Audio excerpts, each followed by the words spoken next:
પછી આપણે એનો મંચ બનાવશું અને કાયદાકીય આપણે જવાનું મીટિંગ કરવા ત્યાં અને બધાની સહીઓ લેવાની અને હવે જે કરવાનું કાયદેસર કરવાનું કે જુઓ ભાઈ અમારે 8 રૂપિયા 9 રૂપિયા ભાડું આવે અને જે લેવા જઈએ 3 કિલોમીટર ચાલી એનું તો કોઈ આવતો નહીં બરોબર એટલે કાયદેસર કરશો તો મેં પછી હડતાલ સોલ્યુશન નહીં તમે હડતાલ પાડશો એટલે ચાલુ અઠવાડિયા પછી એટલે તમને 10 કિલોમીટરના 400 રૂપિયા હાલશે તમે કહો વધી શેડો ચાલુ કરો તમે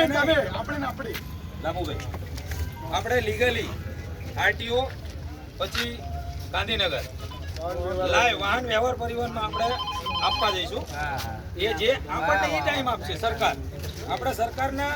કહેશું કે અમારું આ ટાઈપનું શોષણ થાય બરાબર એટલે એ જે દિવસમાં ત્યાં સુધી આપણે નહીં કંઈ કરવાનું એ એક્શન ના લે રિઝલ્ટ મળી જાય તો કોઈ વાંધો નથી ના મળે તો પછી આપણે ગાંધીચિંત માર્ગે કરીશું પછી જો કોઈ પોલીસ આપણને એક્શન લે તો આપણે સાબિત બતાવી શકીએ કે સાહેબ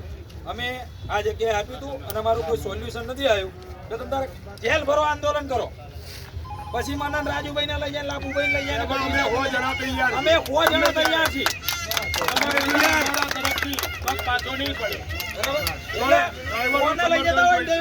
અમે બધા તૈયાર છીએ એની જોડે એવી મોટી જેલ નથી પણ એ હારી જવો જોઈએ આપણામાં તાકાત હોય તો હારે બાકી પછી એક નહીં સર્ચ આવ્યું છે 1000 રૂપિયા 2 કિલોમીટરનું એટલે દોઢ કાઢી ના જતા અને ભાઈ અત્યાર સુધી સર્ચ લઈ જા કોણે બંગલો બાંધી લો કોઈ છેલ્લે 6 કલાક રાહ જોવો ને બસો એવા સર્ચનો શું મતલબ અહીંયા લાઈવ ડેમો આપું પેલા તો લેવાનું બંધ કર દો લાભુભાઈ બે જ મિનિટ તમને 10 રૂપિયા કિલોમીટર લેવાનું બંધ કર દો બે જ મિનિટ લેવાનું બંધ કર દો એક ફ્લાઇટમાં કેટલા પેસેન્જર આવે મિનિમમ 150 બે જ મિનિટ 150 ની એવરેજ આપણે રાખવી 10 ફ્લાઇટે કેટલા થાય 1500 થયા આપણે ડ્રાઈવરો કેટલા છીએ ખાલી આપણે અંતર્મનથી આત્માથી નથી ધંધો કરો ભલે એરપોર્ટમાં આપણે 2 દિવસ સુઈ જવી ને ગાડીઓ સ્ટોપ કરી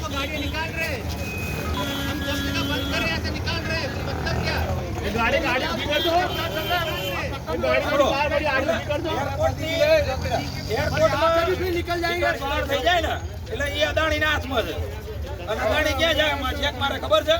કે ભાઈ જાતો તા શું પ્રોબ્લેમ છે એના દાદાને કે એટલે આપણા ઉપર આવે સીધું કે ભાઈ તમે કેમ શું કર્યું છો એટલે આપણા ઉપર આ રીતે એના લેવલમાં લેવો આ ખરેખર છે બરાબર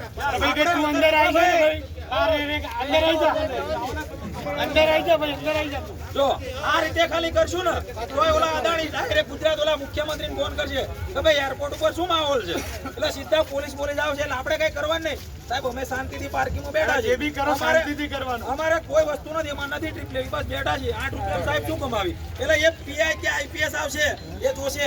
મેં બતાવી દીધું અહીંયા કામડા સાહેબને જ્યારે 4-5 ના અંદર ગાલી દીધા ગાડીમાં સાહેબ મને બી ગાલી દો 8 રૂપિયામાં મારું ઘર નથી